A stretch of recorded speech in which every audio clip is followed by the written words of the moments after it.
জায়েদ, সালাম দেই তো মিসকে। আসসালামু আলাইকুম। কেমন আছি? বলো। ভালো আছি। দেখো ভালো। দেখাও। আমি ভালো আছি। জায়েদ, আজকে আমরা প্রিয়া একাডেমি কাজ করব।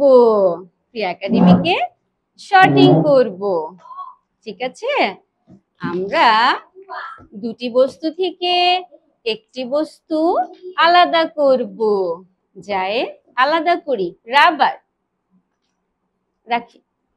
Good. Rubber. Very good. Rubber. Good. Zayed, rubber আলাদা করি। আলাদা করি। রাবার। Very good. সুন্দর। রাবার। রাবার নেই না, রাবার খুঁজে বের করি। হ্যাঁ, রাবার। Very good. সুন্দর হয়েছে। Give me. Give me 5। Very good. সুন্দর হয়েছে। আমাদের শর্টিং করা শেষ। আসসালামু আলাইকুম। আমি শাবনুন্নাস পপি, আলোকিত স্পেশাল স্কুলের স্পেশাল এডুকেটর। আজকে আপনারা দেখতে পেয়েছেন আমি প্রি একাডেমিকে কাজ করিয়েছি, তার মধ্যে শর্টিং করিয়েছি। ম্যাচিং এর পরপরই আমরা বাচ্চাদেরকে শর্টিং করাই।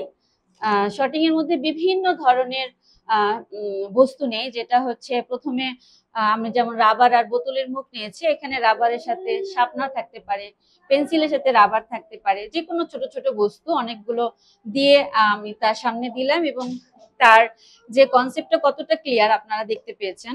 সে হচ্ছে রাবার গুলো আলাদা করেছে।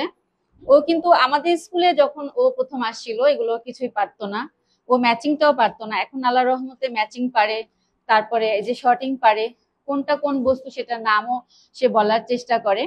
তো আমি প্রি একাডেমিকের মধ্যে শুধু ম্যাচিং, আইডেন্টিফিকেশন এটা করলেই হবে না, পাশাপাশি শর্টিং করতে হবে, অ্যাসোসিয়েশন করতে হবে, বিভিন্ন বস্তুর সাথে বস্তু মিল এবং শনাক্ত করতে হবে, এতে তাদের কনসেপ্টটা ক্লিয়ার হয়। এবং আমি সবাইকে একটাই অনুরোধ করব, অভিভাবকদেরকে, যে আপনারা হুট করে বিশেষ চাহিদা সম্পন্ন শিশুদের উপরে একাডেমিকের কাজ চাপিয়ে দিবেন না। তার আগে অবশ্যই প্রি একাডেমিকের অনেক কাজ রয়েছে, অনেক ধাপ রয়েছে, যেটা আপনারা আমাদের ভিডিওগুলো দেখে উপকৃত হবেন। এই যে শর্টিং করেছে, এতে সে বুঝতে পারছে যে এটা রাবার এবং এটা বোতলের মুখ। এই যে সে আলাদা করতে পেরেছে, এটা কিন্তু তার এটা অনেক বড় একটা স্কিল।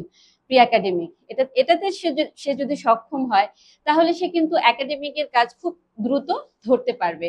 এবং এতে কি হয়েছে, তার আই হ্যান্ড কোঅর্ডিনেশন টা আমরা বুঝতে পেরেছি যে সেটা ক্লিয়ার হয়েছে। যেমন চোখ এবং হাতের সমন্বয়ে যে ছোট ছোট কাজ করেছে, এতে তার আই কন্ট্যাক্ট বৃদ্ধি পেয়েছে, তার অ্যাটেনশন বৃদ্ধি পেয়েছে, সে যে অনেক দীর্ঘ সময় বসতে শিখেছে।